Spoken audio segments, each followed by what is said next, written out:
দফার ভোটের আগে কমিশনিং এর সময় ইভিএম মেশিন খারাপ বেরিয়েছিল।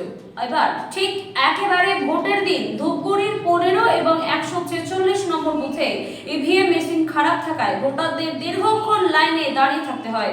দীর্ঘ 1 ঘন্টা পর ভোট গ্রহণ ফের শুরু হয়।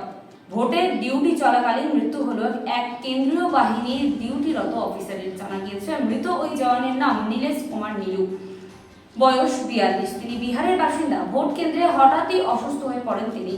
নাক মুখ থেকে রক্ত বেরোতে শুরু হলে তাকে মাথাভাঙা হাসপাতালে নিয়ে যাওয়া হয়। হাসপাতালে নিয়ে যাওয়ার পর তাকে সেখানকার দায়িত্বপ্রাপ্ত চিকিৎসক তাকে মৃত বলে ঘোষণা করে। গত বিধানসভার ভোটে সেই ভয়াবহ স্মৃতি এখনো টাটকা শীতলকুচির মানুষের মনে।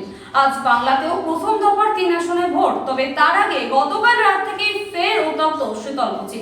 তৃণমূলের বিরুদ্ধে বাড়ি বাড়ি গিয়ে ভোটারদের হুমকি দেওয়ার অভিযোগ তুলেছে বিজেপি। আবারও ভোট চলাকালীন ধূপগুড়িতে মৃত্যু হলো এক সিপিআইএম কর্মী। মৃত ওই সিপিআইএম কর্মীর নাম প্রদীপ দাস, বয়স 58। ধূপগুড়ি ব্লকের বিনয়সা মোড় এলাকায় 15/124 নম্বর বুথের বাইরে অস্থায়ী ক্যাম্পে আচমকাই অসুস্থ হয়ে পড়েন প্রদীপ দাস। সেখানে তাকে উদ্ধার করে হাসপাতালে নিয়ে গেলে মৃত বলে ঘোষণা করা হয়। জাতিগত হিংসার শিকার মণিপুর। আজ থেকে শুরু হলো লোকসভা নির্বাচন।